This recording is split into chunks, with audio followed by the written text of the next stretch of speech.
25 years, I've been making the journey to Mount Everest.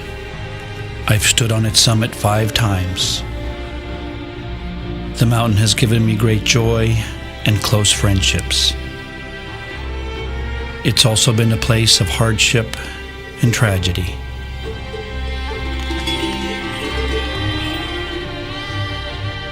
In 1996, a fast-moving storm trapped climbers high on the mountain, and people died.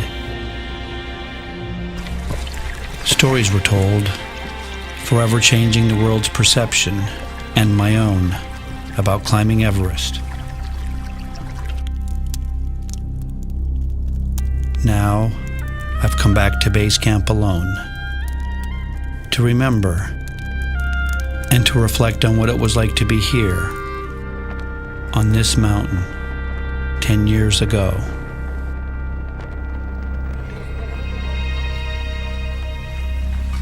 We were all gathered at the mountain's base that year. We'd come with a common goal. I shared their energy, optimism, and desire. All those hopes, all those dreams. But most of all, I remember the climbers and friends caught in that storm. This is their story.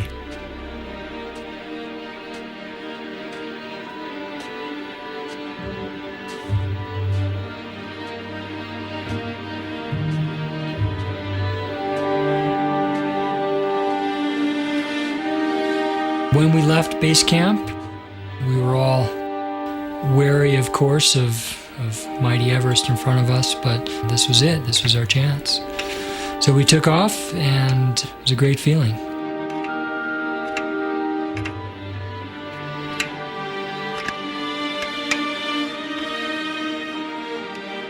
Nobody can go there without thinking this is way cool just to be able to climb on this thing. Just that idea that you're actually going to put your feet on Everest, I don't care whether you're a climber or you're not a climber, that's big stuff. That's exciting.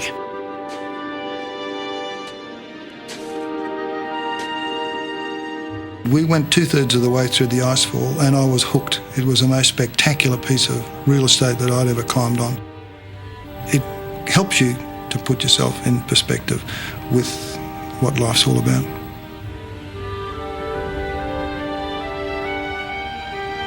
I got through the icefall and I started crying. And I thought, well, I'm probably hyperventilating because I'm really, really tired. And then I realized that I was beginning to cry because it was so amazing. It's just so beautiful.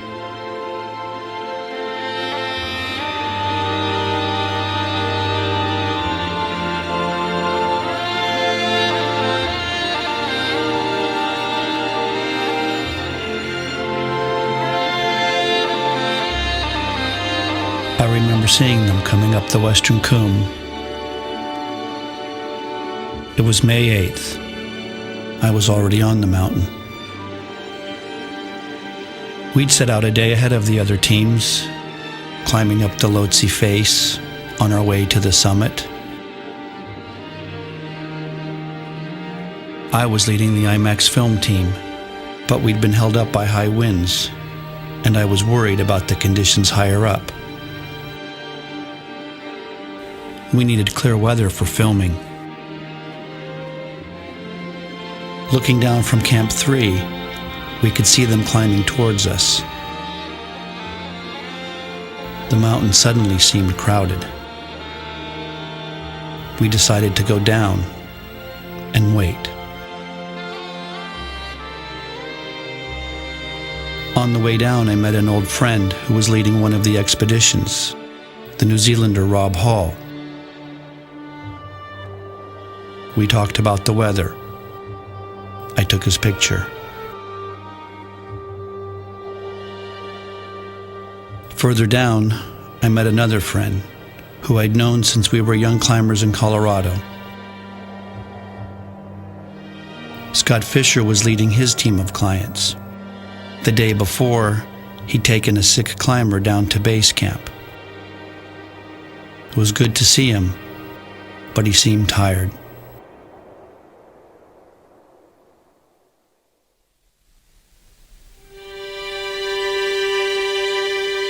The next day, I watched from lower down as Scott and all the others began the steep ascent to Camp 4 on the South Col. When you leave Camp 3 on the Lhotse face, it's the first time that you can actually see the summit. Your goal is visible, and that's very thrilling. What blind faith it's been this whole time, climbing this far without having your goal in front of you. My very first view of Everest, it was a long moment and a big hard swallow, and the thought was, I'm not so sure whether I can do this. Leaving Camp 3, we donned our down suits for the first time and definitely could feel the altitude and strenuousness of the climb. You know, climbing above 24 into 25,000 feet is really hard. It's I don't care who you are, it really is. It's challenging and it's hard work. This was the first time that I remember registering the air is much, much thinner here than anywhere else I've ever been. Earlier that morning, there'd been an accident at Camp 3. A Taiwanese climber had slipped and fallen into a crevasse, but he assured his teammate that he was okay and would rest before going higher. 我们在离开第3营往上面爬的时候呢，他告诉我说，他要大概再休息1个钟头、2个钟头以后。You move out of an area that seems familiar. There is this sense of a desolate place. It's kind of like moving into Golgotha. This is a barren, hard, inhospitable, cold, and I don't mean that in temperature. I mean that in just a sense of heaviness about the place. In the afternoon, we got a radio call. The Taiwanese climber's health had deteriorated. The Sherpas were bringing him down, and they asked us to help. We climbed fast up the Lhotse face, but by the time we reached him, Chen was dead. The Sherpas, superstitious about death on the mountain, wanted us to bring the body down. Chen's close friend and team leader, Makalu Gao, had just arrived at Camp 4 on the South Col.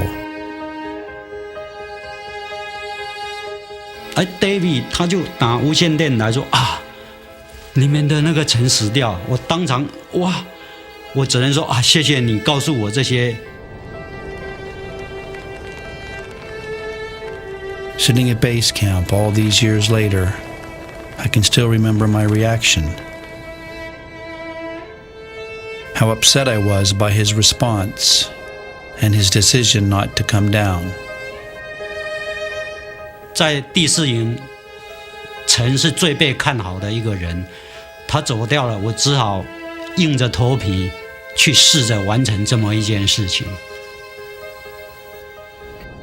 Only now, after hearing his story, do I know why he decided to go on, and how little I understood about what it was like to be high on this mountain over the next few days.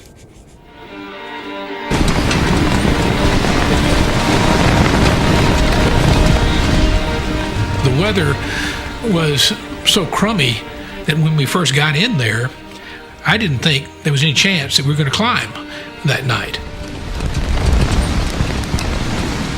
In our tents at Camp 4 that night, it was living hell. It was absolutely crazy. It was bad weather, and the concern was, well, what if it's like this tomorrow?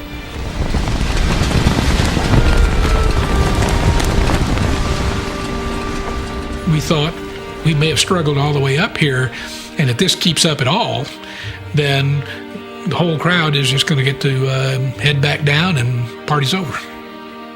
About 8 o'clock, the wind died off, and so we were able to snatch a little sleep, as much as you can up there. You just are basically listening to your heartbeat and thinking, wow, the day has come, I can't believe it. Get ready, be ready, 11 o'clock, we're going. I still remember looking at the faces of the other people. Doug thought it was a bad idea. You could just tell it in his eyes that he didn't want to go. You had a little cover over your head, a little skull cap, and then you've got this massive thing like this, and you're trying to get your goggles adjusted just right, and meanwhile you can't see to put your gloves on, and you've got your straps. Oh gosh, I got the crampons on the wrong feet. I'll be there in a minute.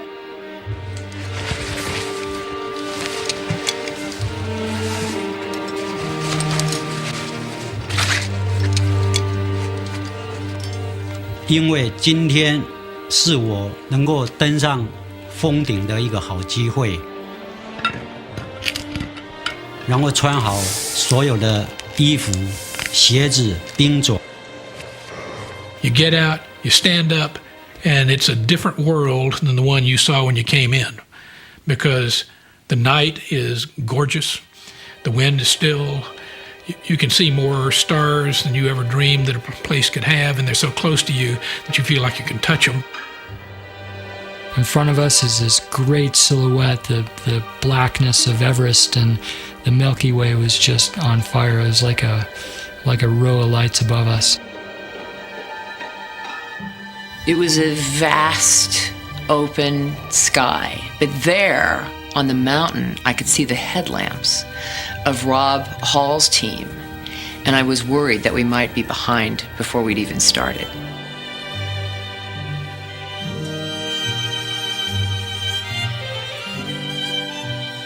When you climb at night, much more so than the day, you feel like you're alone.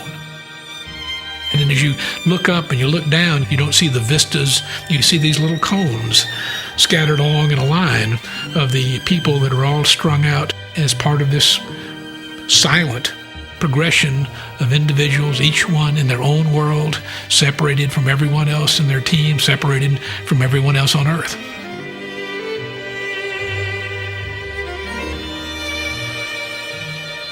You start to get in rhythm with your oxygen, you get your headlight adjusted just right and jiggle your pack around, and you can feel your body start to come alive, and the blood flowing, and you're climbing Mount Everest. It's a pretty cool feeling.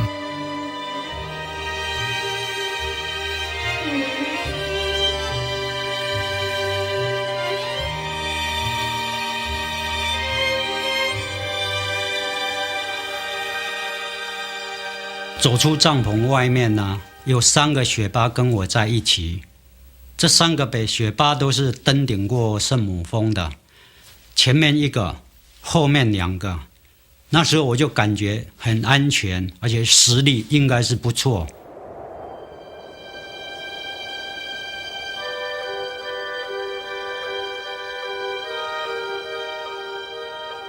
Right before the balcony, which was several hours out, after going up fixed ropes in the dark, started to see a little light out to the east.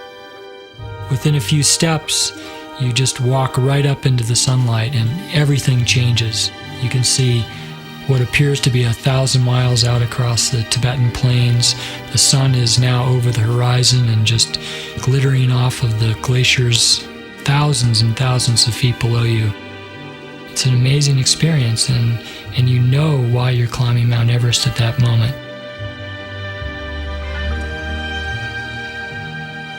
You look across at all these other peaks that were always way above you, and now they're tiny. They're like waves in the ocean. And you know that few people have stood here looking out over this fantastic sight.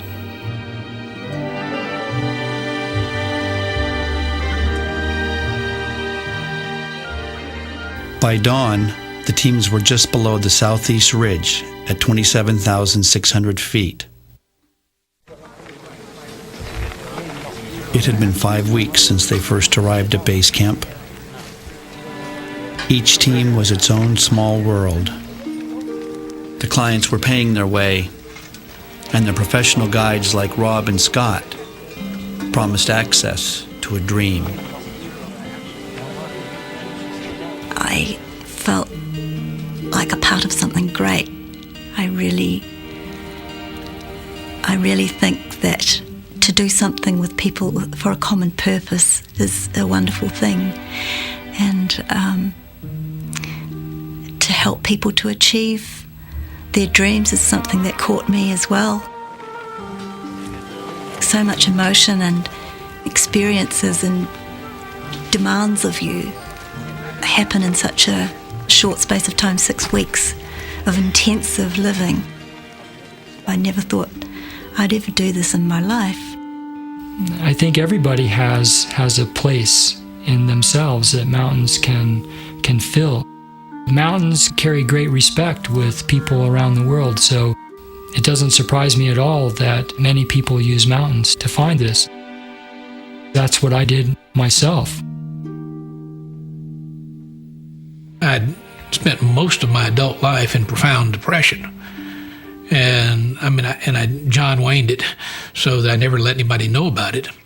And I discovered that if you drove your body hard, when you did that, you couldn't think. And that the lack of thinking as you punished your body, drove yourself, was amazingly pleasant. Other people, when their life is at a difficult spot, turn to drugs or drink or credit cards. I go to the mountains. That's always worked for me.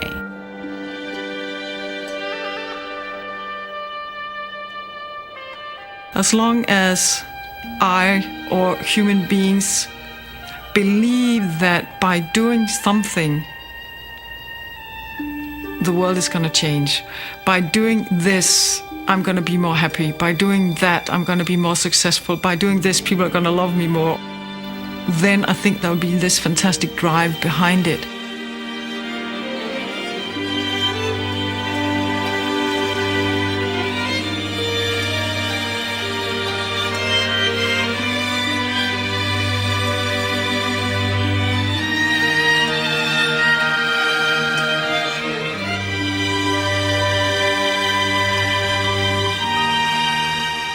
Now that we could see the summit, you're just pulled in. You've gone so far up the mountain, you've come so far from home, and you've spent 6 months preparing for this goal.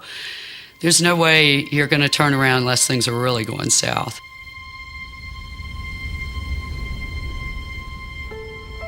They'd been climbing hard since midnight.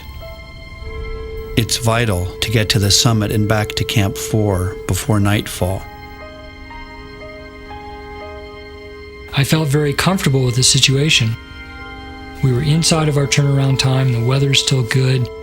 There were certainly some delays that were unexpected, but that's how climbing is. And by the time that I get up to the balcony, I realized that I pretty much was out of the game. My right eye was not really usable because it was blurred over, and my left eye wasn't good enough yet that I felt comfortable going forward. And so when I told Rob this, he volunteered to send me down with a couple of Sherpa. And I just climbed all night to get to this place. I didn't want to go. He said, Beck, I want you to promise me that you're going to stay here till I come back. And I said, Rob, cross my heart, hope to die. I'm sticking. And it never, ever crossed my mind that he'd never come back.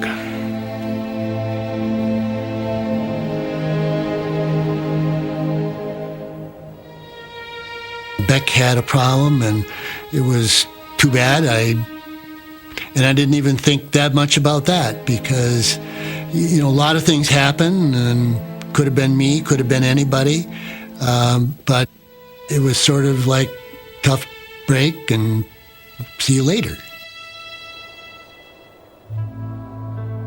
Upon arriving at the south summit, there were a few people there, and there seemed to be some confusion about ropes and who was going first, and were we using old fixed lines, or did we have enough new line to string across the traverse to the Hillary Step?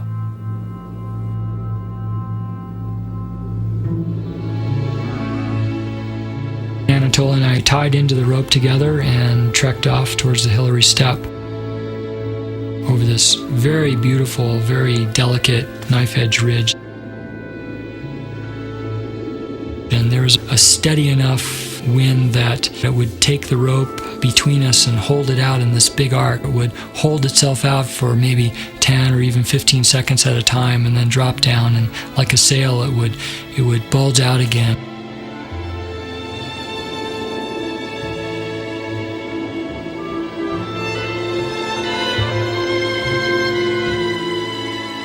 It was definitely not a place that you wanted to fall.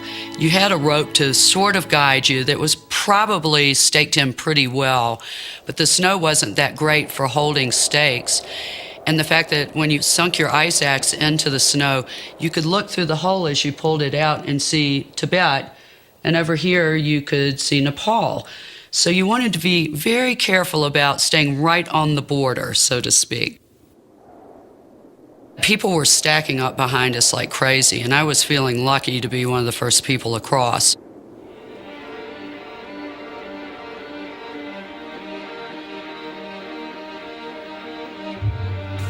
Lots and lots of people were so slow getting up the Hillary Step, and you sort of had to wait your turn in line before you could climb that piece of rock face. And losing 1 hour just more or less standing still on a mountain, that is really the stupidest thing you can do, because speed is the same as safety.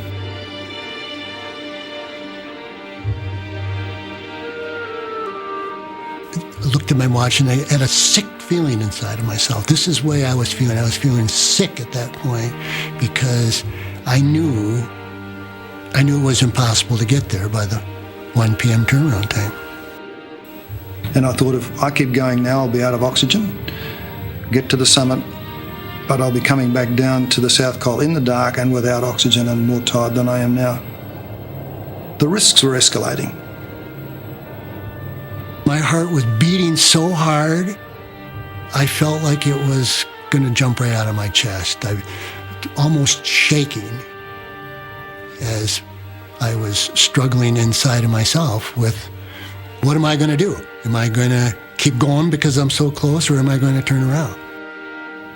At that stage, Rob came up past me, and I said to him, Rob, I'm going down. And I could even see behind his oxygen mask, he was visibly disappointed, probably for me, because he loved to get people to achieve their goal of getting to the top. But he said, it's your call, pal. Didn't say mate like an Australian. It's your call, pal. I'll see you back at the South Col. And that was the last time I saw Rob alive.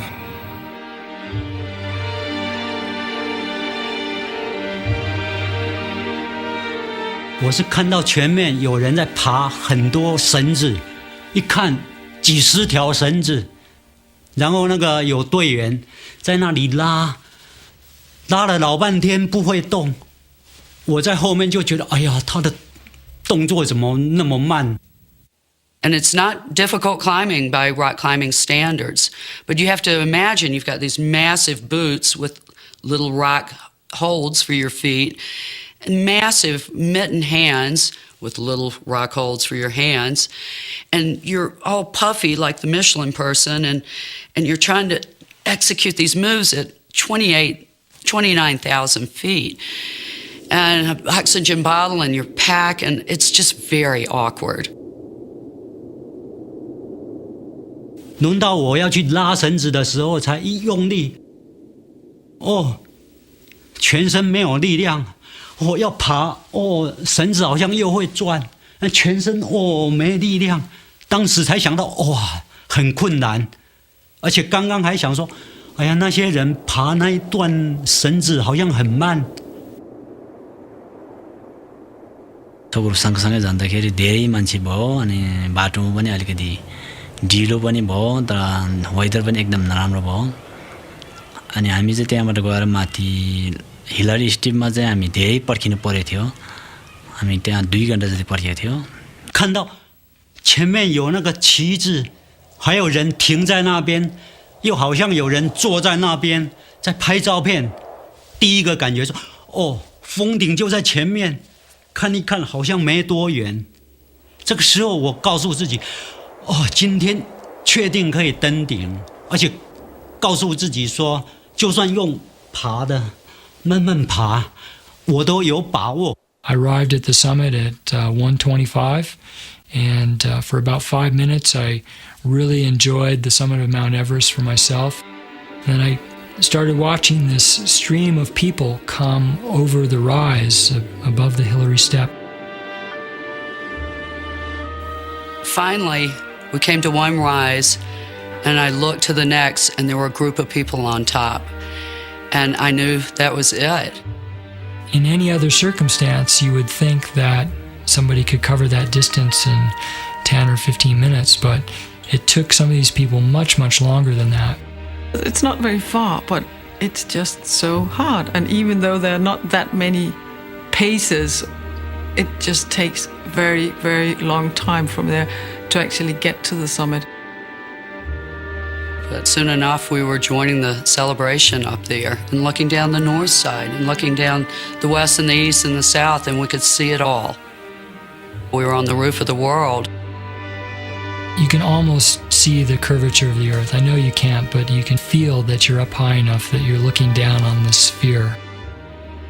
All the hardships that you've gone through and all the discomfort you've been through is completely worth it at that moment. What I really felt was a massive, massive contentment and sort of a feeling of everything falling into place. 然后慢慢的脑筋就不知道在想什么，就一片空白。然后慢慢说啊，要拍照片，所以就拿照相机请雪巴帮我拍照片。It was just this cluster of people. I couldn't believe how many were there, but everybody is perched onto this little ridge, so it just looked like the sea of colors. It was hard to even recognize who was who out of all these colors. It was my feeling that we celebrated a little too long. We were waiting for Scott to come up so we could descend as a team, but he was taking the longest time, and people are enjoying the day. The day was beautiful. There wasn't a cloud out there. Finally, I was just like, we gotta go. It's getting late now. This is no more. We gotta go. So I remember walking back up to where everybody was and, getting up close into everybody's face, each person's face that was there, and telling them, look, get yourself ready. We gotta go down now.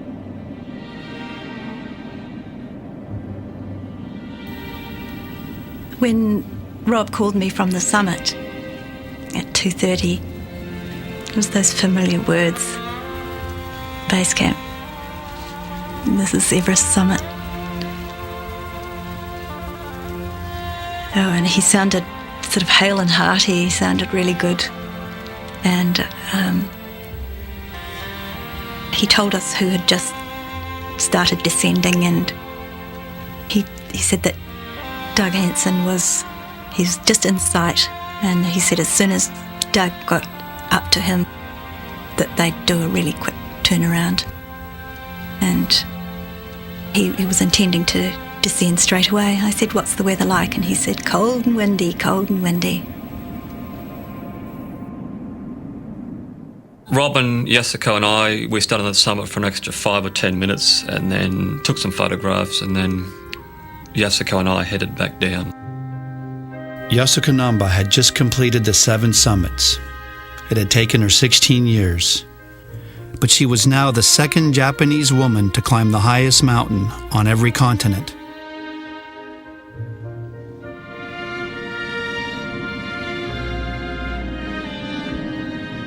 And then finally we started descending and then getting down over the Hillary Step. I meet Scott, who's on the way up, and I sort of really hug him. We high-fived, we hugged, And it was just obvious from his movement that he was intending to continue going up.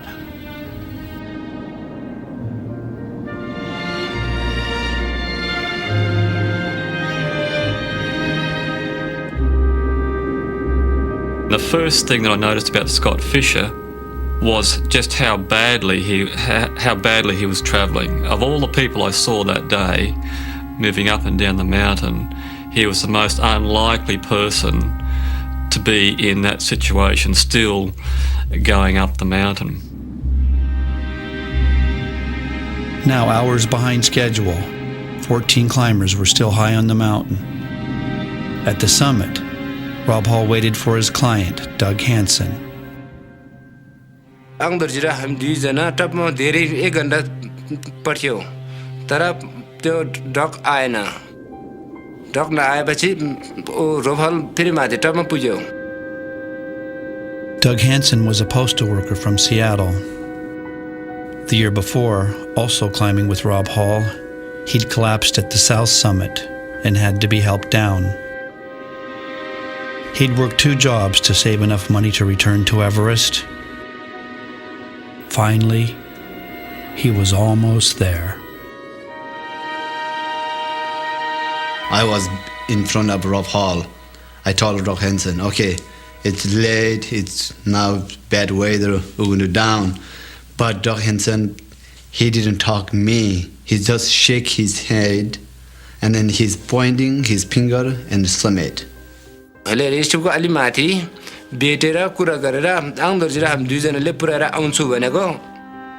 Rob told me, okay, I don't want to leave glance behind, you guys go ahead. You go ahead. Leave oxygen bottle and so summit. Go down. From the south summit, I recall looking back along this Razorback Ridge to the Hillary Step. I saw Rob Hall standing up and Doug Hansen leaning into the slope, resting on his ice axe. I remember giving the normal thumbs up sign like that, and I got the same response from the person I thought was Rob Hall. And that indicated to me that everything was okay and it was time to continue the descent. We were headed down from the south summit when I saw Sandy laying in the snow. There's this person in a yellow suit laying face down, head down the hill, and Charlotte, I recognize Charlotte standing above this person. I tried pulling her to her feet, and she was just a load of dead weight. She couldn't go any further. She collapsed. She literally collapsed, and there was absolutely no more power in her to move down. And then I remembered I had that injection of dexamethasone. Kept it warm inside my suit all this time, just in case something like this happened. She kind of gives me the nod as she's got basically both hands on the syringe that, is this the right thing to do? And I'm like, yeah, go for it. So I unzipped the rainbow zipper to her rear end and knew she had layers of pylon, but that the needle would go right through that. And I just took a wing back and she smiled this crazy, wonderful, maniacal smile and jammed the dex into my leg.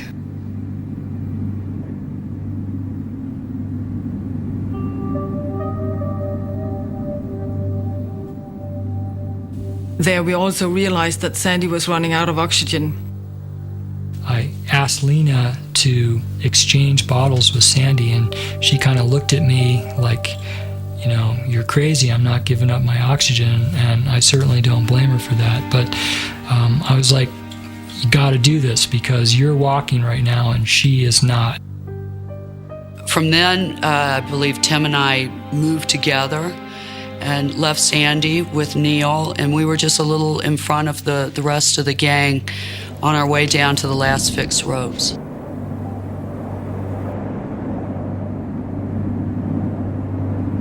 John Taskey was just right in front of me. We basically came to the balcony together, and there was Beck. So we said, Beck, come on down with us. And Beck said, no, I've basically given my word, I'll wait for Rob, I'll stay here and wait for him. They clearly wanted me to come down, but they didn't have the conversation with Rob. They did not promise Rob that you'd stay there.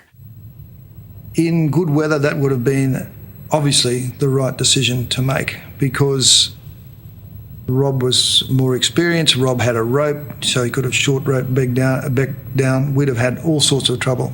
Beck said he felt more comfortable if we had a rope, and we didn't have a rope, and he said he thought he needed to be short roped, and that was the end of it.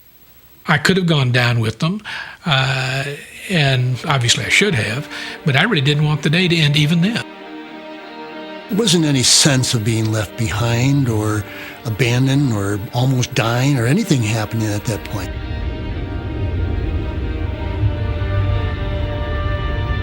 When we got the 4:15 call, Rob was asking somebody else in our team who may have just been below the South Summit for more oxygen, and he was obviously with someone in trouble. Rob was on the radio to one of his guides, Andy Harris, who was waiting for him at the South Summit.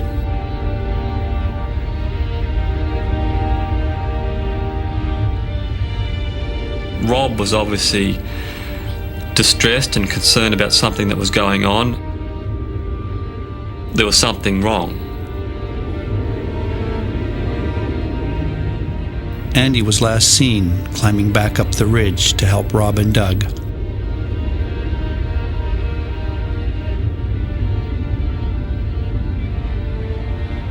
What really started to concern me at this point was that I started to see some bad weather coming in from down the valley. There was a very black wall of cloud coming from behind Tawichi, further down the valley, coming in low. Unlike a lot of storms that start high, this storm was coming quite low, and it was obviously very fast moving, very intense. In a few minutes, I saw the mountains of Tawichi disappear. Down below, this, what was sort of benevolent, puffy clouds, has now got more of a sinister look to it. It's starting to look like it's, a real storm, and we're walking right down into this storm.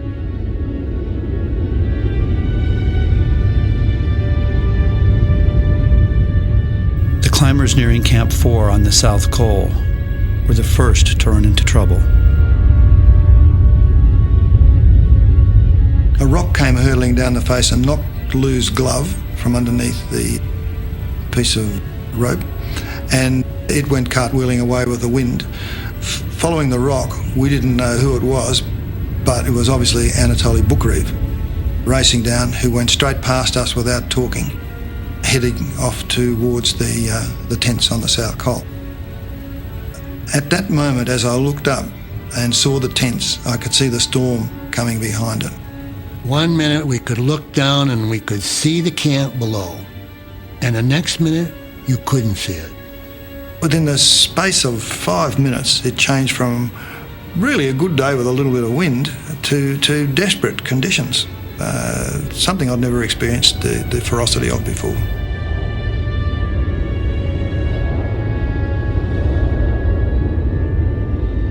And then I came across Beck weathers, which caught me completely by surprise, because by this time snow had started to fall very lightly. Beck had obviously been sitting very patiently and very still, completely covered in snow. And as he turned to me, all the snow fell off his climbing suit, and suddenly I could see that there was someone in front of me. And I think he said, "Is that you, Mike?"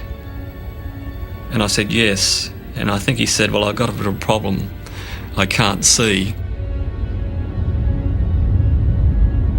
So Mike put me on a short tether, and it was a good decision because I'm coming down and I do make some pretty good missteps. I put down and actually shift my weight onto the down foot, and it's nothing there. And then to my surprise, still in the gully, I came across Yasuko sitting in the snow, completely and utterly exhausted. So I really had my hands full now, because here's Beck Weathers, who's totally blind, and Yasuko, who can't walk. there was no more thought about who was on whose team. It was just people. Fortunately for me, Neil could see my dilemma and took over the control of Yasuko. I could feel when I grabbed her at first, her arm was limp, but once we got her up and started walking, I could tell she was hanging on tighter because she had hope, and she knew that she was heading down.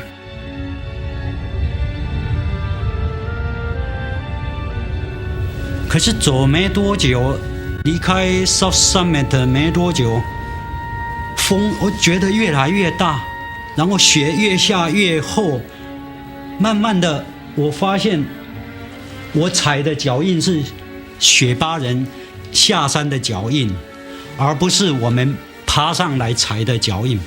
这个时候雪巴也开始在找路了，然后也在用那个冰斧。अलि मुनि चाहिँ डोरी थियो त्यो डोरी पायो भने हामी फर्केर आउँछौँ भन्यो तर हामीले पनि डोरी पाएन नभएपछि हामी चाहिँ उन्दो जाँदाखेरि अब फेरि उता फर्केर जानु सकेन अनि हामी तलै पालमा गयौँ. The Sherpas never came back. They left Makalugao more than 1,000 feet above Camp 4, alone. 可是想怎么办，一直在那边想。就在这个时候，我听到后面有声音，我的后面，然后有光线，有那个头灯照过来，我就回头看，哎，我的后面就是那个 Scott 在动。Scott soon collapsed on a ledge not far from Makalugao, too weak to descend further. Now both teams were without their leaders. On the top of the Hillary Step, which is about as far away from anywhere in this world that you can get, Rob was in a situation where he had somebody incapacitated that he could not pick this guy up and carry him. That's impossible up there. At 5:15 he called and he said that Doug was weak and yes, I could tell things were very serious. My feeling was that Rob should descend to South Cole and at least look after himself to be in a position to effect a rescue the next day, as hard as that might be. When Guy was talking like this, I think Rob sounded a little annoyed that, you know, like Doug might be listening to this. At the time, I was effectively being the devil's advocate. I mean, I was trying to give him the option to decide that what I was saying was a good idea. He might have been thinking it in his own head, but yet not being able to come up with that decision himself. I recorded at that time that it sounded like Rob wasn't leaving Doug, and that was kind of like we didn't hear for another 12 hours from Rob. As darkness fell, the storm was nearing full force. It swept over the South Cole, engulfing Camp 4.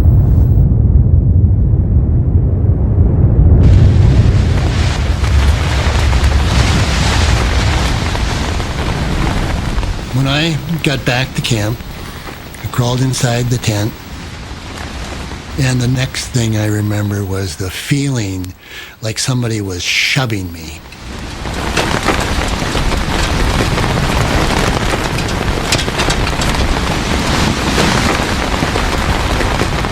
But the thoughts were, why isn't anybody here? Why am I alone?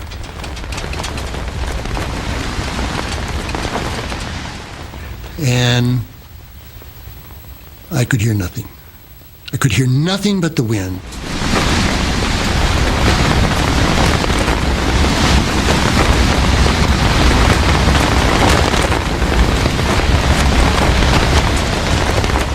It was the wind that was moving me around, like shoving me and pushing me, and it was terrifying.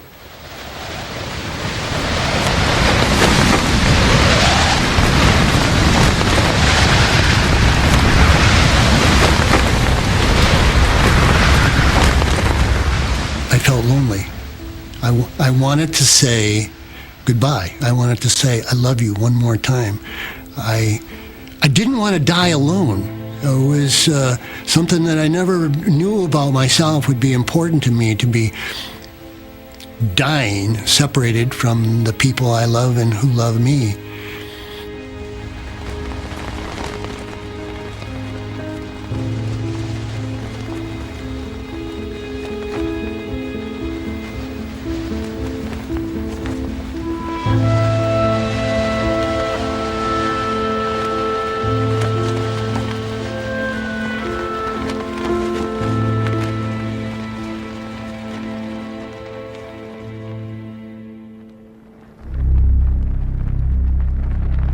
The storm, which began as a cyclone in the Bay of Bengal, surprised everyone on the mountain.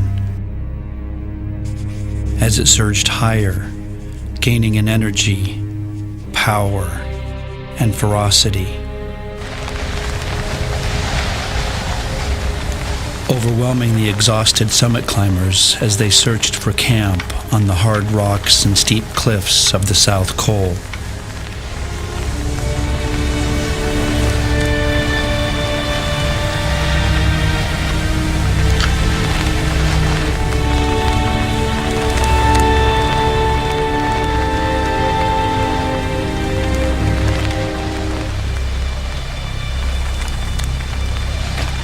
We would walk thinking, wow, the wind's going to want to blow us towards the Kangshung face, so let's overcompensate by going the other direction, and we'll probably hit base camp. And as you move further and you become more disoriented, and the entire time that you're doing this, the storm, the wind, the snow, the cold, everything is moving, is crescendoing, and now it's the noise level is starting to overwhelm you, and you got to yell at each other to be heard at all. And I don't know whether we're getting a sense of just being led like sheep.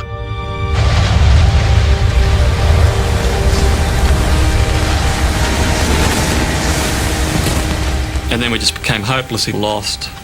I recall the ice and the snow stinging my face, freezing my eyelids together to a point where I have to sort of break the ice off my eyelids to be able to see, and tripping over rocks and on the South Col, picking up Beck when he did the same because he fell over quite a lot. I had no idea where we were going. I knew enough, though, to keep track of Mike Groom's arm, because I thought if I let go of him and I got 3 feet away, I wouldn't have any idea where anybody was.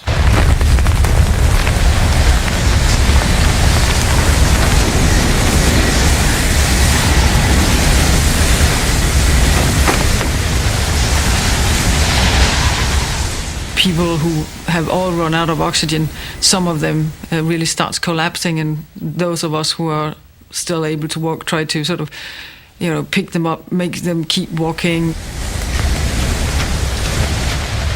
This is survival, and surviving in the mountain is to keep moving, never ever stop. We all felt that camp was close, and we couldn't figure out why we had not stumbled upon it. We had passed discarded oxygen tanks, pots and pans, ripped fabric of tents. We knew we were right there. We could be 40 meters from the tents and people could die there, but there was no way that we could find our way back to the tents. On both sides of the South Col, it's this big, expansive flat, but at the edges it becomes precipitously steep. One side's the Kangshung face, and the other side is straight down the steepest section on Everest on the Nepal side. So, and it was literally, it would have been walking off a cliff. I just had this strong feeling that we had to just stop and sit down and just wait for a little bit for the storm to abate before we made a decision we couldn't get out of.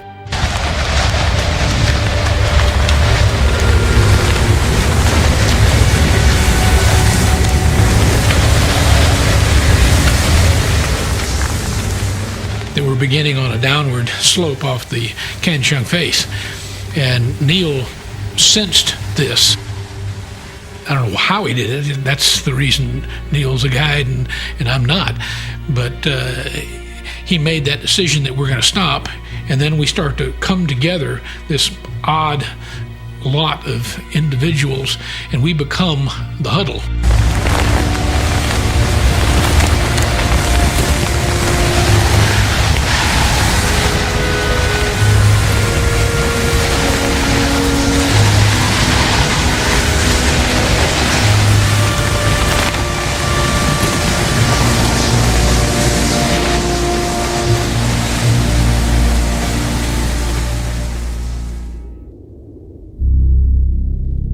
Most of us knew nothing of what was happening that night. We knew only that many climbers were missing, and that Rob and Doug were still high on the mountain, unable to get down.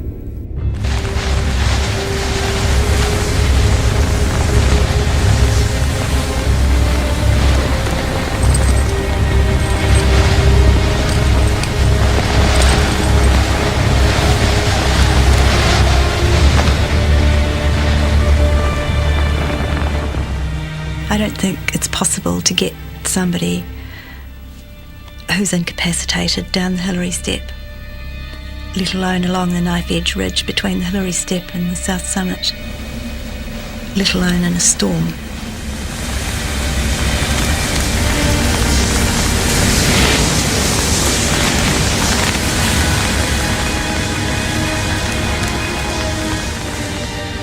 Unless some sort of amazing thing happened and somebody came charging up with a pile of oxygen bottles, that Rob was in really deep trouble with Doug.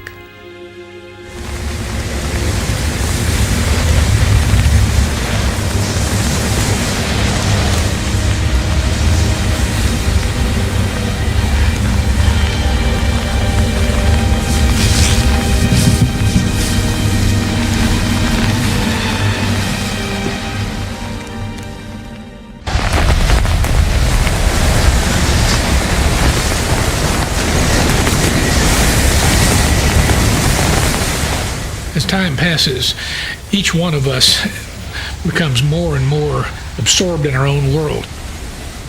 You can know the other individuals are there, but you're beginning to lose that sense of contact with them.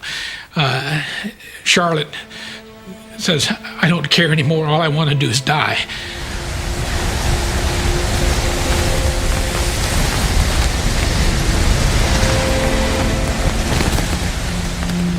And Sandy is about to come unglued. I don't want to die. I don't want to die. My face is freezing. My hands are freezing. I remember thinking, I don't want to die. I don't want to die here.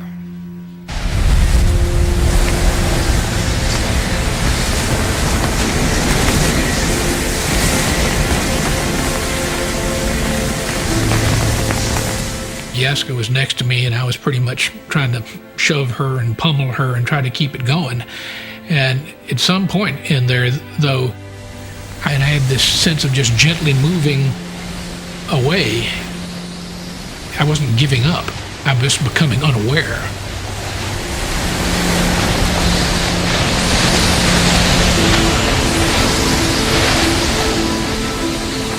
We knew that going to sleep was the wrong thing to do, and it was too easy to do. You just suck yourself back, you draw yourself back as far as you could into your down suit hood and just close your eyes and take a few breaths, and it was too easy to want to let go. And that was the point where I just said, you know what, I don't know if I'm going to make it through the night. Maybe it's just easier to just go into that sleep before hypothermia takes you and just go on and get it over with, because this is too much.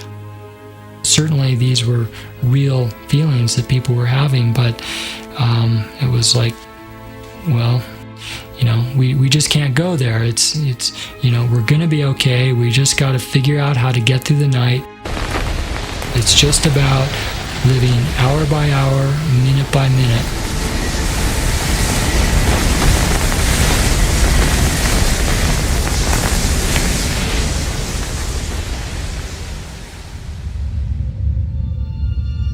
Makalugao was caught by the storm far above the climbers on the South Col. He was alone with Scott Fisher, who lay helpless only a few feet away.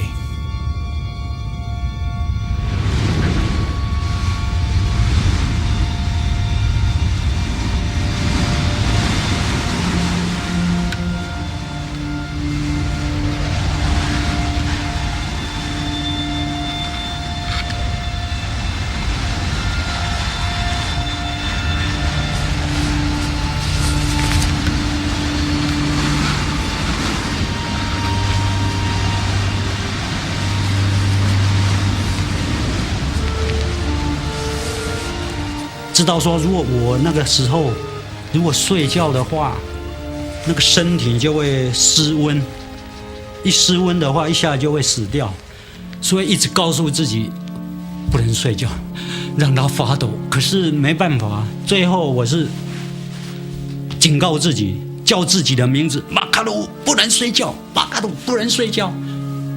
我这样叫的时候呢，因为很用力。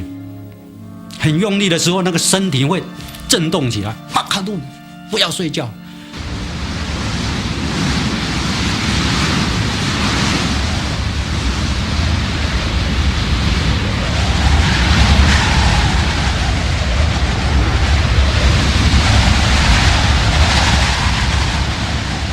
所以那个时候我就想到，哇，安妮达跳 disco， 那我现在要来跳 disco， 我要让自己身体运动运动。然后能够取暖，所以那时候我就开始，然后打自己，拍打自己，然后脚就踢过来踢过去。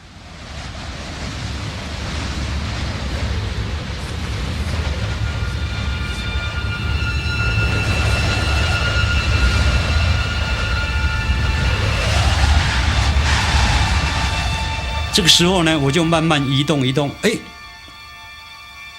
我发现。在旁边，我移动没多久就摸到那个这么大的那个 starfish， 我摸起来都冰，感觉都是冰的。然后我靠近，真的呢是个人，然后他就说 I am sick, I am sick， 声音很微弱。哇！可是我听到那个 I am sick， 我想他说他生病，问题是我也没有能力去救他。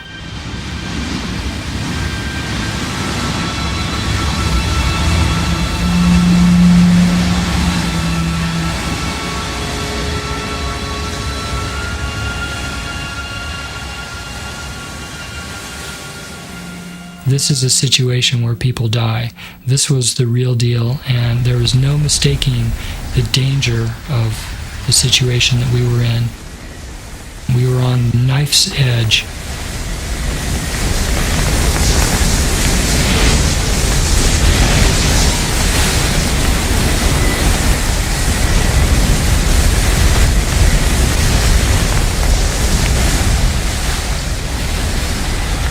I could almost objectively watch what was happening to me.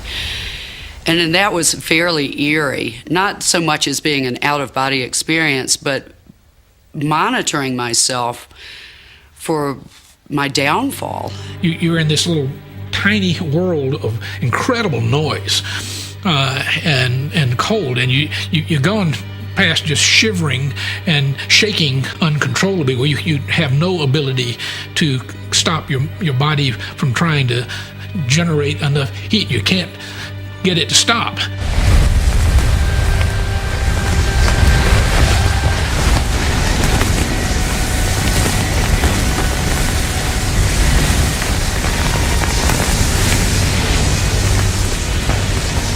I think it was Neil who spotted the upper slopes of Mount Everest. And once he spotted them, he yelled out something, and I saw the same sight, and quickly, like Neil, were able to figure out where we were in relation to Camp 4.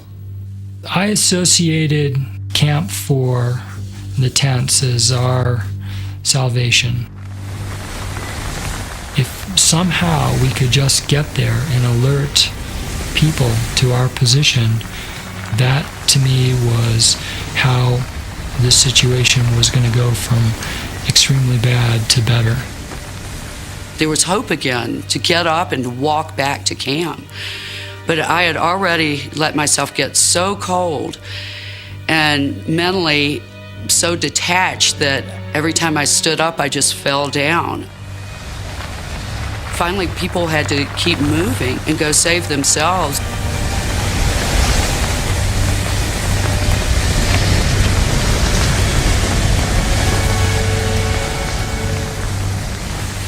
Yasuko I had on my arm the entire time in the huddle, and when I grabbed her to try to stand her up, she kept falling to the ground.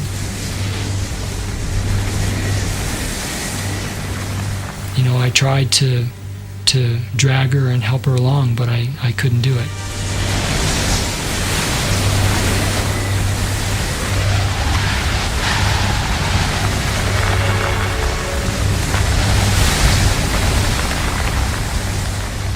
Trying to get up, trying to get on your feet with a pack on your back on unstable ground and in the condition that I was in was not possible in the amount of time that I needed to stay with Neil.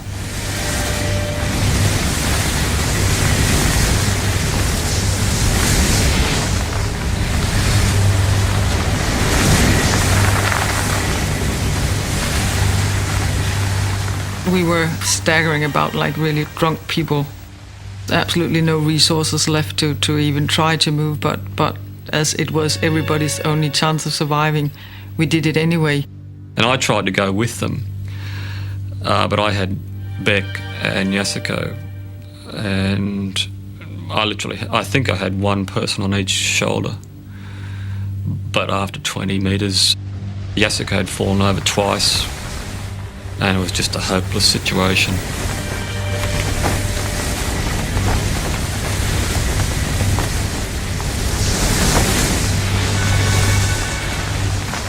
So everyone moved off, and then we tried a few times to get going, and we could see people getting further and further away from us. I remember Lena on Clove's arm, shuffling along slowly but moving, and me wanting to be with her, but just not able to physically go.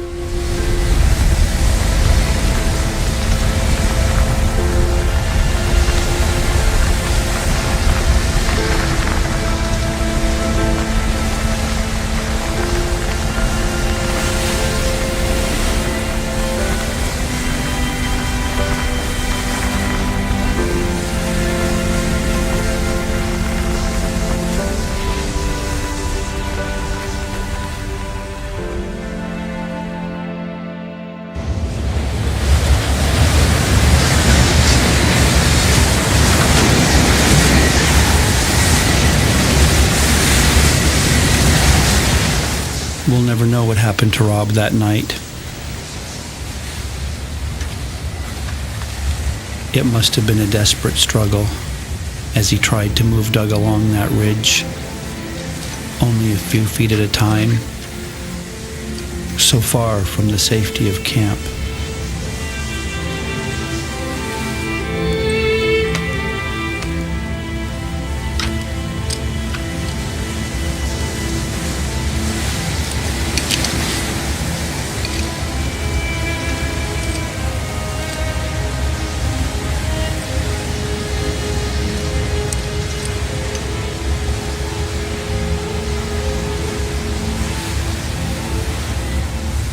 What happened to Doug? Did he still have enough life in him to reach out to Rob and say, "Don't leave me"? Or did Doug ever look at Rob and say, "Rob, just go. Save yourself"?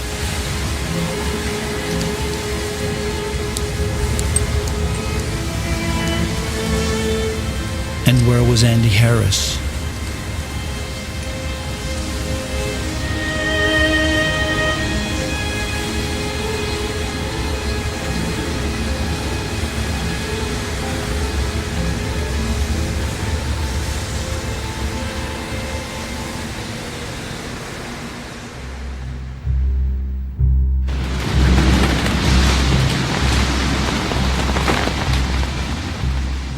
so lucky that the direction that we went in led us to Camp 4, because we could have missed the tents by, just a few degrees and kept walking past. We could have been wandering on the South Col forever.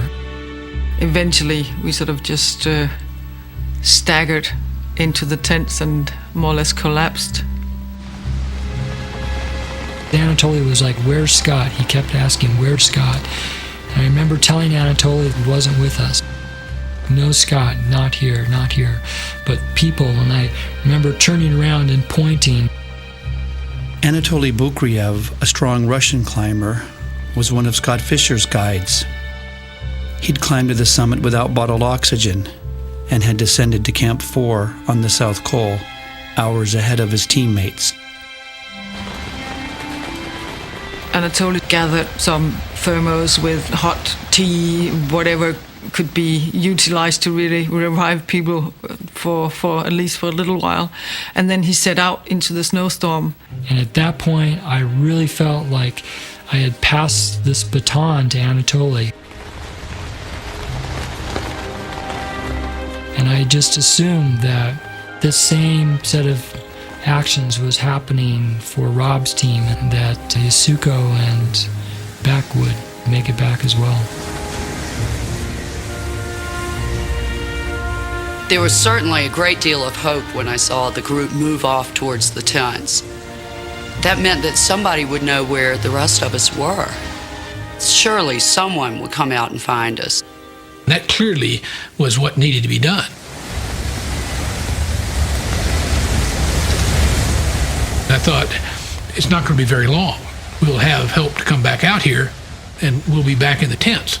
It couldn't be more than half an hour, and folks will be back.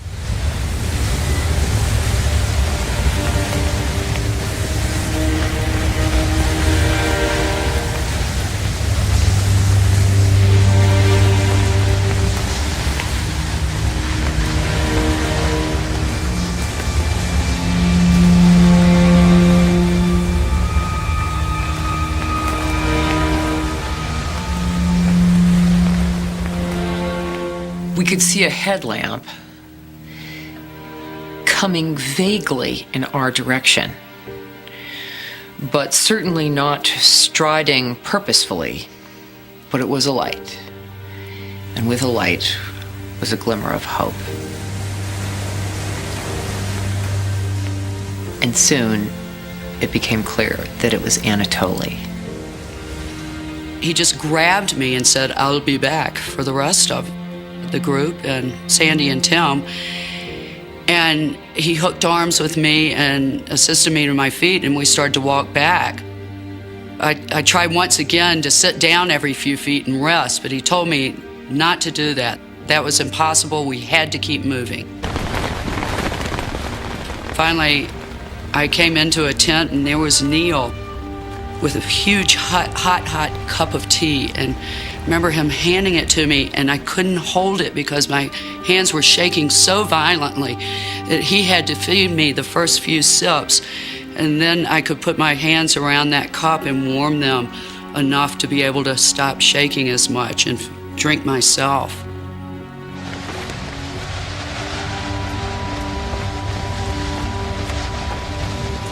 Anatoli had promised me that he would be right back.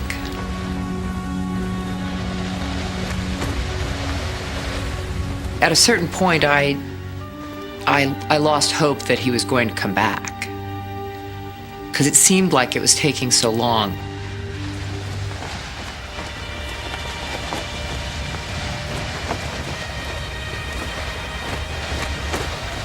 It was a glorious sight seeing that little tiny headlamp in the distance growing larger and coming closer to us.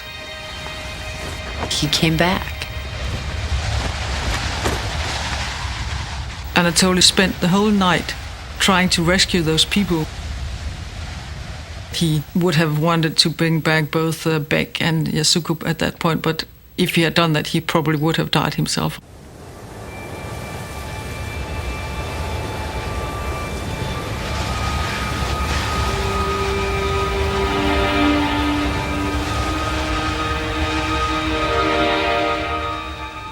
last part of being there, I couldn't see anybody. I could still feel somebody next to me. And I remember thinking it was probably Yasko.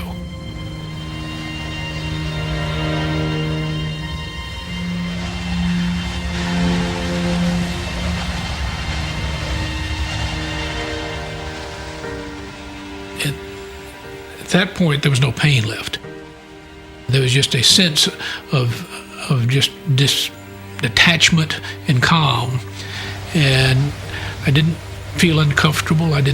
Nothing hurt. It just was sliding away. Gradually faded into black.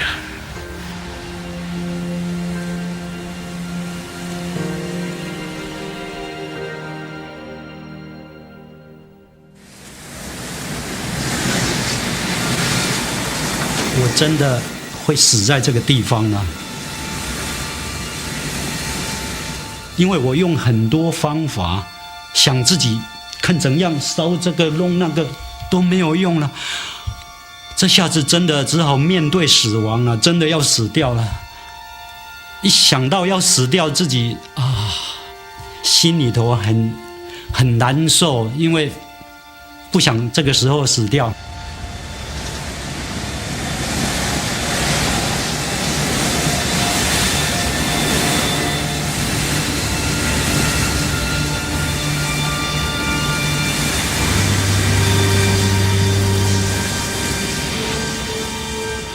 可是那时候滚到左边的时候，突然好像看到一点点那个比较淡的光线，不是全部黑的，而且那个光线很奇怪，又像蓝色，又像白色，又像那红色的，一点点。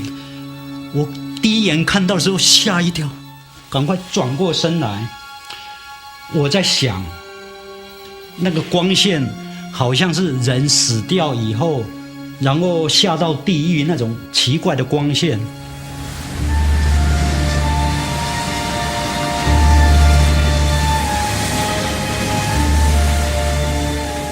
然后才给他看一下，好像是那个太阳要出来那么一点点亮亮的，但是不是很亮。你一定要撑到那个真的有太阳出来，有阳光的话，你大概就不会死掉。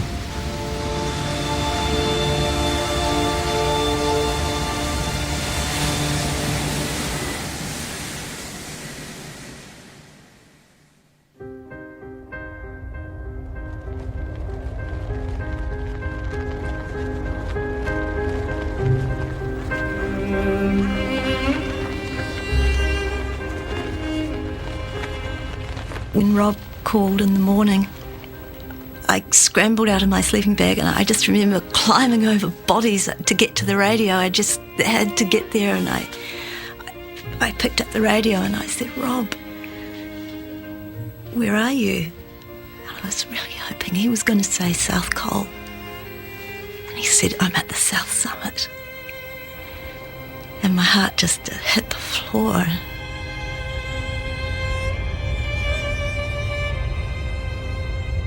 Rob once said that if you're stuck up there, you might as well be on the moon.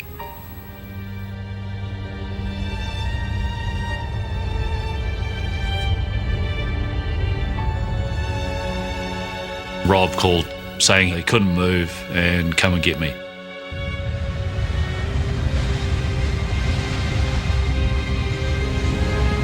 And when we asked Rob about Doug, all Rob could say is that Doug is gone.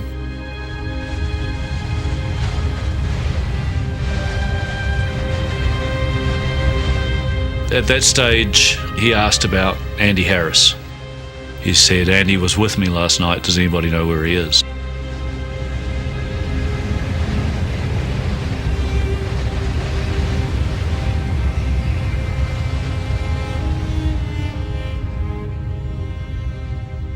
In the morning, we went through looking through Nambai and Beck, 350 or 400 meters from South Col.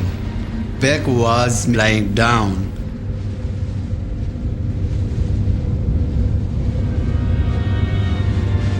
I pick up Yasukun number, but she wasn't respond to me.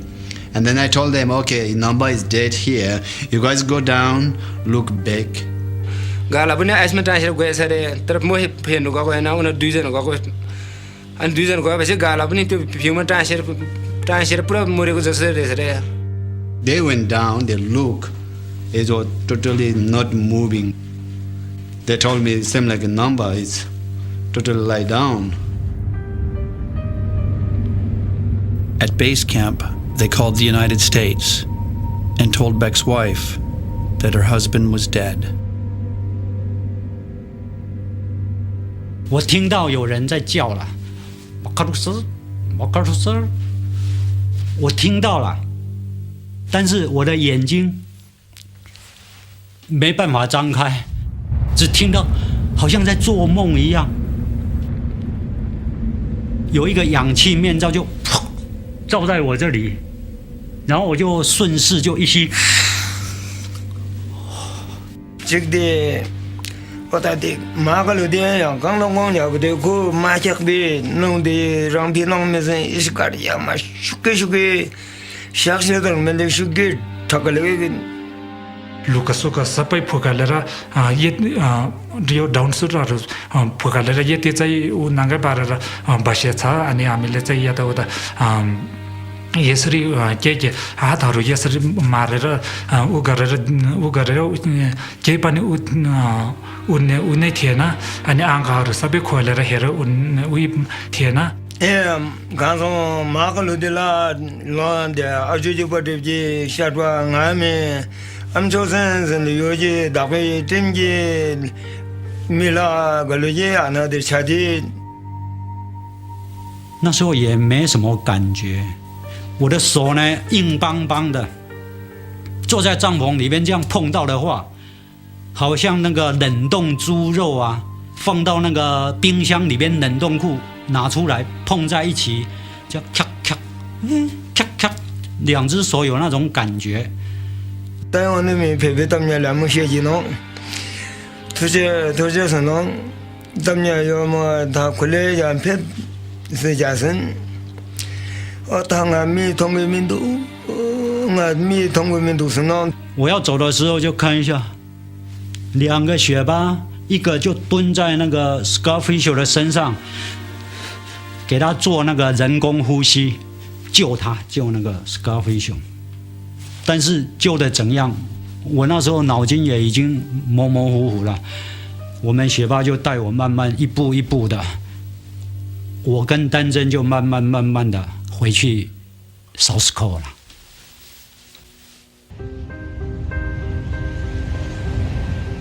During the morning, the winds became so strong.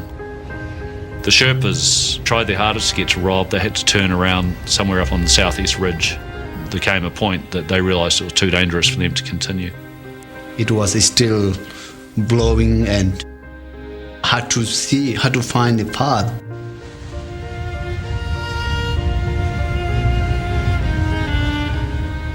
We both decided we may not reach there, or we may something going to be happen for us too.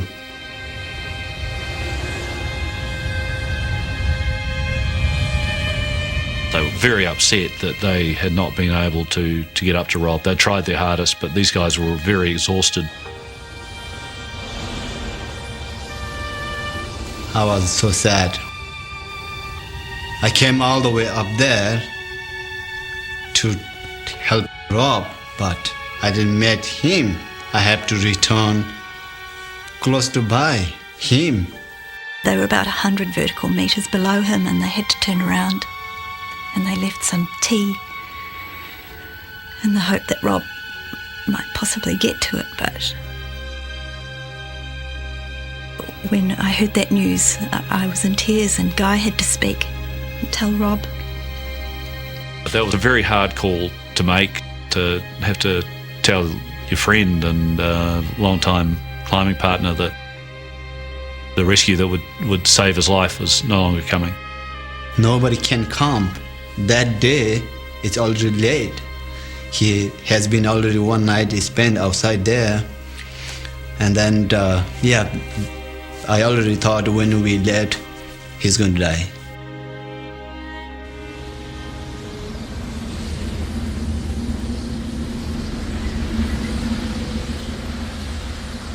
I was now the person responsible for this, the survival of the team, and I was certainly in no condition to even mount a rescue for those who were still outside, or get the survivors of our team down to safer ground.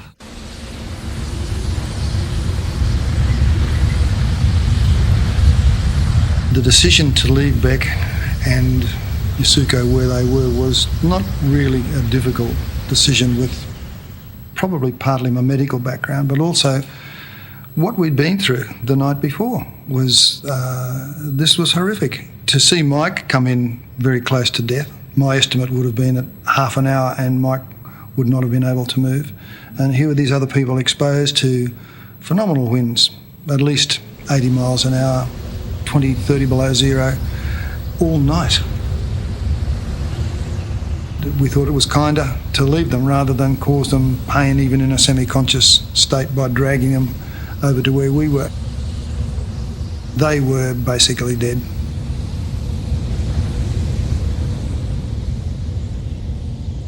When I initially began to come around, I thought I was in my own bed. It was pleasant, it was warm, I was not the least bit uncomfortable.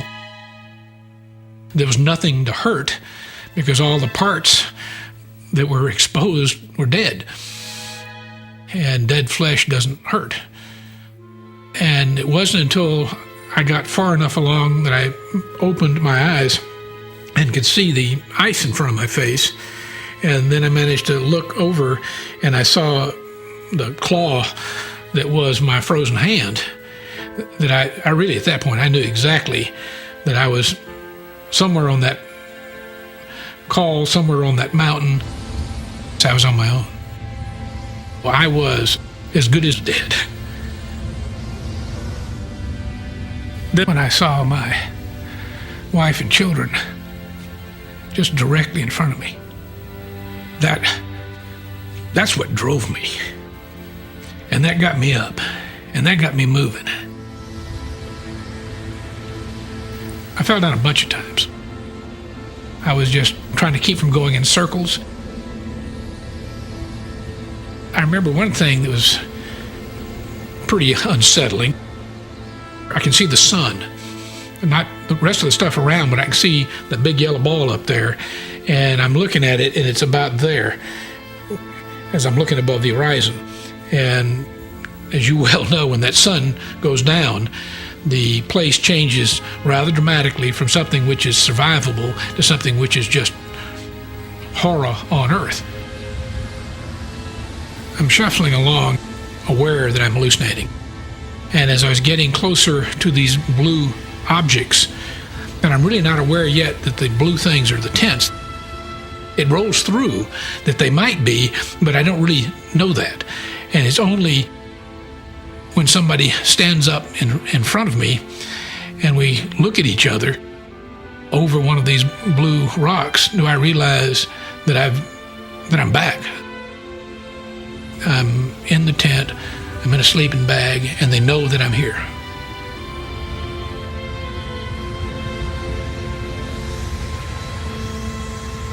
An hour before dark, I radioed Rob to tell him that his wife, Jan, was calling from New Zealand on the satellite telephone at base camp, and that I was going to patch him through to her.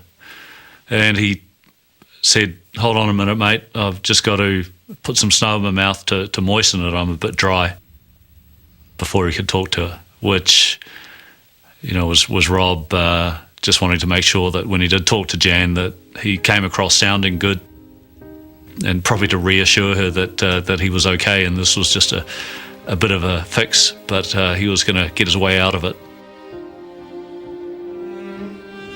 And I guess nobody wanted to admit it to themselves that it was going to be their last call. It was something that was just never said. And as I put the call through and held the microphone of the radio against the satellite phone, I was almost doubled up, holding my hands up with the phone because I was crying so much. And I felt that in some ways it was terrible to be doing. It was a terrible thing as well as a really good thing.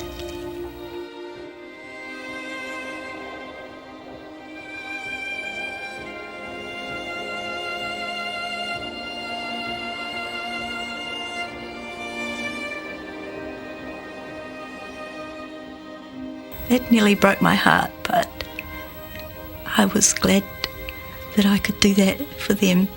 And every time he spoke to Jan, he lifted. And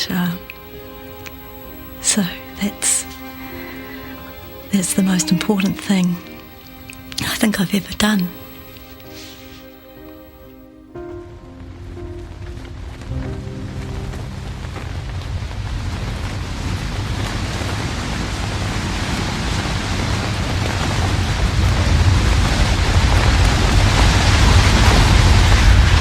On the second night, the winds blew up even more than the first night. And at one stage, the moorings that were holding the tent to the rocks started to give. I didn't realise that Beck was alive. And what surprised me more was when I heard that the whole night he had been in a tent no more than 10 feet from where I was. During the night, I woke up and realized I was completely alone, and I'm incredibly thirsty. So I call out enough till finally one of the Sherpa comes over, and he has a thing of hot tea. And he's right outside the door of the tent. And I try to get him to come into the tent, and he won't come in. We sit and stare at each other for a while. I can't get out, and he's not coming in, and eventually he wanders off. I think there was something about me that had an air of death.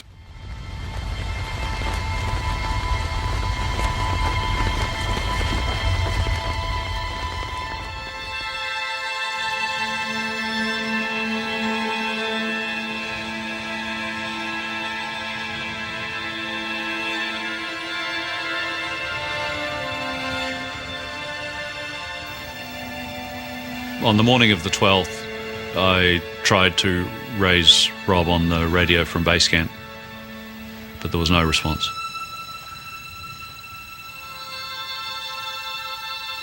We tried repeatedly through the day.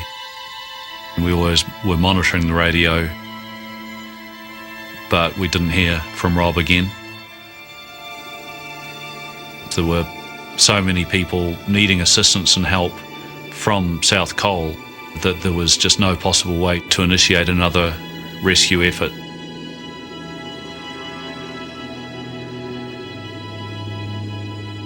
In the morning of the 12th, still laying there thinking about what we're going to do, Mike Groom unzipped the door of the tent and said, "Got to get out of here.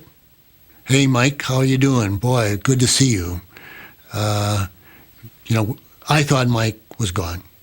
But all of a sudden, Mike made a miraculous survival, and he's back, and he said, 20 minutes, we're going. I did the rounds of the tent and said, we're going to leave in half an hour, make sure you've got your oxygen and whatever personal belongings you want to take back to base camp, and be ready to leave in half an hour time. And I passed one tent, and what caught my eye was the fact the front door was open and the back door was open, and a pair of climbing boots sticking out the end of the tent. And I really didn't think much of it, except to think, well, that's one unfortunate person that didn't survive last night. And because I didn't recognise the person, because on the upper part of their body there was a sleeping bag draped loosely over the upper part of their body and their head, which you sometimes do with a dead body. And people have asked me, well, why didn't I look to see who was underneath it? But I've seen enough dead bodies in my life to not to want to have to do that. So I just dismissed it as someone who didn't survive the night. But I didn't know it at the time, but that was actually Beck Weathers.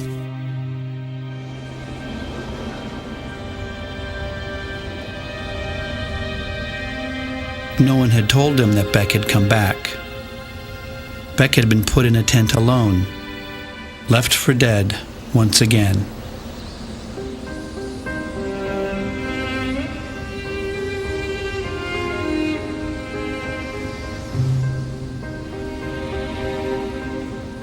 I really don't know what the time is. I've lost sense of how much time has passed. It's daylight. I'm yelling out to try to get some connection again, some attention that you can see another person. That's what I really wanted.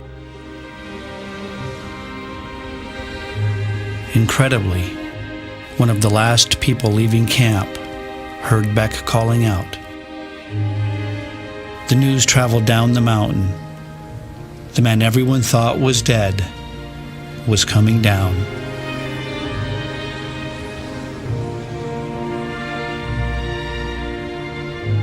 After descending the Lhotse face, I came across David Breasheers, who was holding out a water bottle to me. And as I was drinking, he said, "Do you know Beck's alive?" You could have slapped me in the face and not surprised me as much as that. And I uttered some expletive deleted and said, "That's not true." And he said, "Have a look for yourself." And I looked up across the Lhotse face towards the Geneva Spur, and there were two people helping this fellow down in a suit, which was obviously Beck's suit. I was alive again. I was coming back. Even if I just fell apart at this point, I was going to get off the mountain. And the hardest part, the dangerous part, the part where you're going to get wounded is all behind you. And now it's simply a matter of getting home.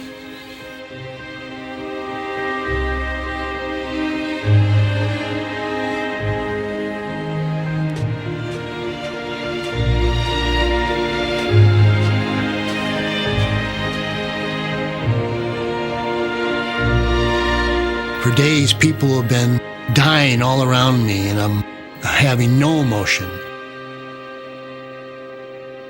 My emotions were frozen as my body almost. But what's in fact happening is they're all storing up inside of me for this moment.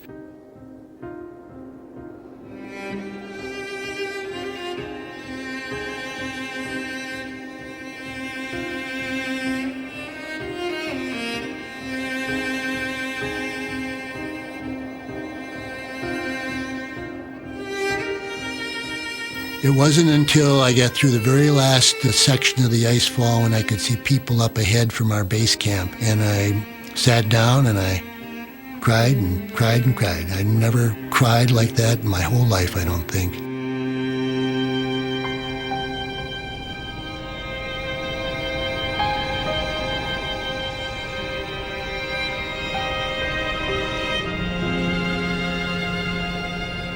When we got down to the base camp and I walked in for the first meal into the mess tent, that was probably the second biggest shock. The enormity of it all hit me in one fell swoop. Looking around and seeing, well, this place is half of the people that I knew weren't there anymore.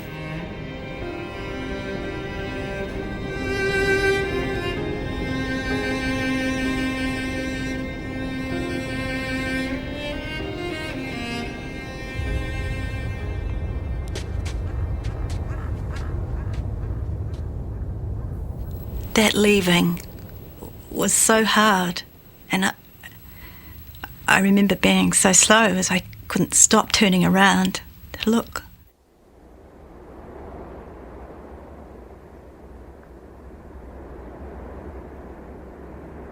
It was so hard to turn your back on the mountain with Rob and Andy and Doug and Yasko. and Scott Fisher, all lying up there. Today,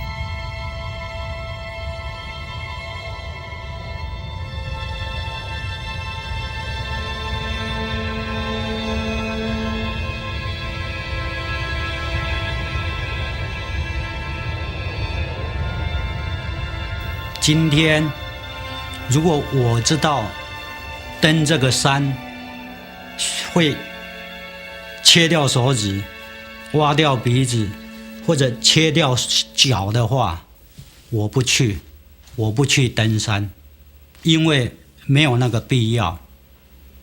可是，当我很小心的准备好了，装备各方面都准备好，体力、技术都 OK 了，我尽我所有的能力去努力准备，然后去登山，结果遇到不可预测的意外，那我接受这个事实，这是我的想法。Everybody always says that the definition of character is what you do when nobody's looking. And when we were up there, we didn't think anybody was looking. And so everybody did pretty much what their inner person, the real them, the exposed them would do.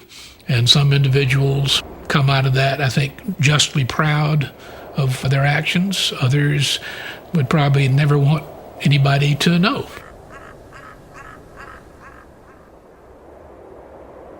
I was fortunate. I got to be witness to those acts, the good ones, the bad ones. And the individuals that came through that did well, that were selfless.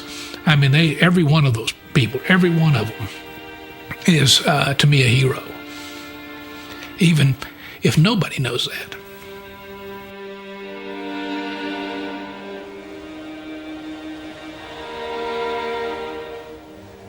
For as long as people are drawn to Everest, this line of memorials will continue to grow. The mountain doesn't care whether we're here or not. It doesn't compete with us. It isn't burdened by our hopes and dreams. Everything it means to us is only what we bring to it. It's what the mountain reveals about us that has any lasting value.